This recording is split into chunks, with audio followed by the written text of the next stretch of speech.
Hi, I'm Gary White for Central Kentucky Television. I'm here with Kurt Krug, who is the Vice President for North American Human Resources for INOAC. We're actually in your Springfield plant right now, but you do have a plant as well in Bardstown, correct? That's correct. We have 2 plants here. And around the country you have several, right? In North America, we have more than 20 plants with just under 3,500 employees and 26,000 people globally. Now, how many do you have here in the Springfield-Bardstown combined area? In Springfield, we have just under 350 as of today, and in Bardstown plant, where we make different types of products, we have just over 100 employees as of today. Okay, fantastic. Yep. Well, we're here to talk about a program that is getting started that's pretty exciting. It's called Kentucky F.A.M E. Correct. And it is an opportunity for people to be employed, but also to get an education. Is that correct? That's correct. Can you tell us a little about the program? Sure. So Kentucky F.A.M E stands for the Kentucky Federation of Advanced Manufacturing Education, and basically it's a three-pronged approach to building our next generation of technical workforce. And by that, what I mean is this brings together industry, because this is an industry-driven program, with support from economic development and education throughout the state.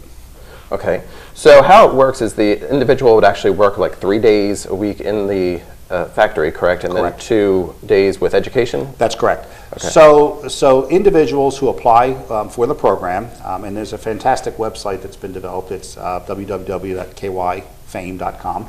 On there, individual students may go out and enroll either through that site, but they also have to enroll through the KCTCS, the Kentucky Community College and Technical System. And that way they can also apply for and perhaps be considered for financial aid as well. So that program actually has the school here in Springfield, the Elizabeth ECTC branch here in Springfield, is with that KCTCS, as well as the Elizabethtown facility in Elizabethtown, correct? Correct. So what we're doing to get this off the ground, in the chapter that we're represented by here in Marion, Nelson, and Washington counties is known as the Lincoln Trail chapter. Mm-hmm. This whole program, the statewide rollout, was announced by Governor Beshear back on January 14th at the Toyota plant in Georgetown. Mm-hmm. And so we have 9 regional chapters throughout the state. The chapter that contains Lincoln Trail has 8 counties, including the 3 here locally. And individuals, when they apply, can, as you outlined, Gary, go to school 2 days a week. And for the initial launch of the program, we're leveraging the capabilities of the E-Town campus. Okay. Until we get enough employers signed on, we'll then be able to leverage the capabilities here in Springfield, which of course is our desire, because it's obviously much more cost effective for the students. Right. The initial plan was that would occur in 2017. However, we've already had some discussions about doing that as soon as next year. Okay. And the training that these individuals will get is kind of advanced training to new types of equipment that are being utilized by the different manufacturers. Is that correct? That's correct. So oftentimes in a manufacturing environment, people look at manufacturing in the way that I used to, because my father worked for Boeing, as an example, for 32 years. And I remember visiting his plant outside of Philadelphia, and it was a hot, dirty, noisy type of environment.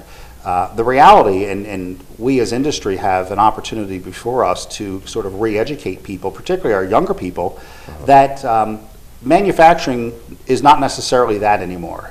There's a lot of robotics and computer programming and those types of things. And as you walk through our factory and our plants and those of other industries in the area or throughout the country, you'll find that many of the programmers are walking around using computers and technology that many of the young people are using today. So now they'll have actually a chance to use what they know in a work setting. And we were saying in a meeting that we had recently that a lot of it is going to robotics. When people think of robotics, they think that you're getting rid of personnel, but actually at this plant, for instance, you've been able to keep the personnel that you had by incorporating the robotics as well. Correct, and that is a perception that we are working very hard to overcome.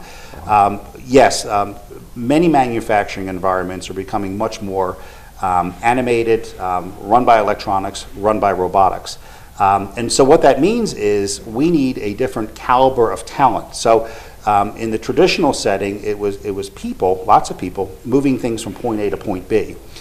In today's environment, we can leverage the technology of a robot to do that, but what that then means is we need people employed who actually have the capability and the skill set to do the programming and the maintenance, and they're much higher paid positions, by the way.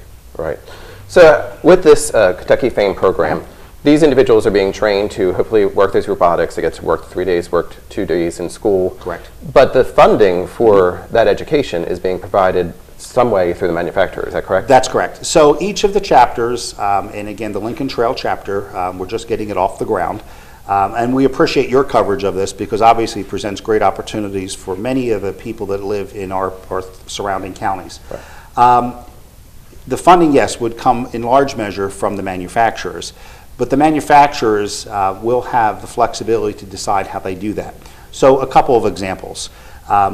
Some manufacturers may decide to pay their basically apprentices 5 days a week, with 3 of those days being in the manufacturing environment and 2 days being at the school. Some manufacturers may choose a different model, and it might be perhaps paying them for the 3 days that they work in the manufacturing environment, but perhaps at a higher rate. So we're allowing the manufacturers to have some flexibility to determine how they're going to do that. So, but it is the manufacturer who will, in effect, cover the cost of the education for this employee? That's correct, yes. Right. So has the program, when you said the kickoff was January 14th for this program? Yeah, so the kickoff, the statewide announcement that was done by Governor Beshear at the Toyota Georgetown plant was on January 14th. And now what we have is we've got all the chapters, the 9 different chapters, and the Lincoln Trail chapter is one that's off the ground. We've already formed the committee. We've got companies engaged and on board with that. So right now what we're doing is we're basically doing our community outreach to let people know that this is available, and they will launch with students effective with the fall 2015 semester. So it's just right around the corner. Absolutely, absolutely. So if somebody's interested in becoming a part of this program, what should they do? I would suggest 2 things. One is obviously visit the Kentucky F.A.M.E website. It's www.kyfame.com. The other is they can go to the KTCTS website, which is, of course, a Kentucky college education system, and there's information there about it as well. Okay. And as I said, I'm talking with Kurt, who's with INOAC, but it actually does apply to various different manufacturers in our Marion, Washington, Nelson County area. Absolutely. Correct. And again, the importance of this is we need to get as many other manufacturers on board with this program as possible. And one of the key reasons to do that is the college system, and we'll speak specifically about Springfield, they need a certain number of commitments from manufacturers in the area in order to organize a class. And so we can't organize a class if we only have 3 or 4 apprentices there. We can do it if we have 14.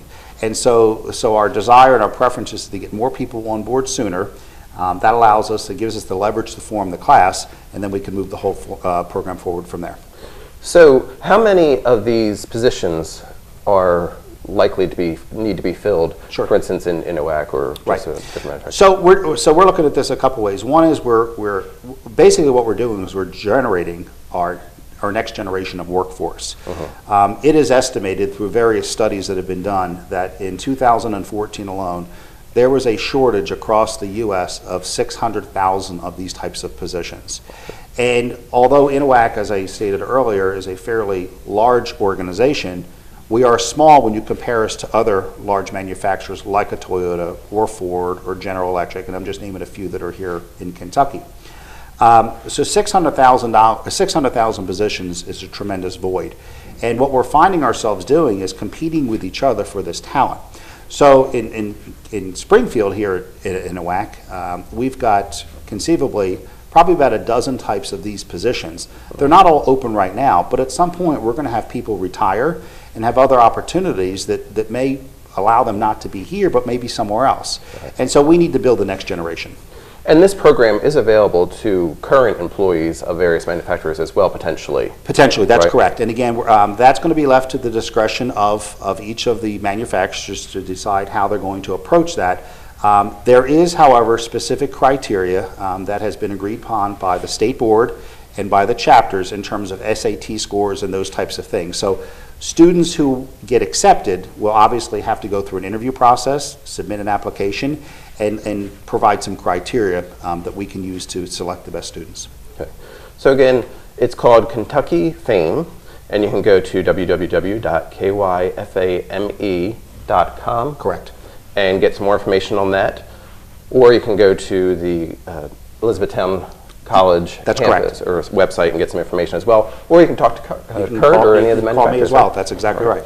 And again, I've been talking with Kurt Krug, who is the Vice President for North American Human Resources for INOAC, which is one of the manufacturers in our area that's taken part in this program. Thank you very much. My pleasure. Thanks for covering for us. This has been Gary White, Central Kentucky Television.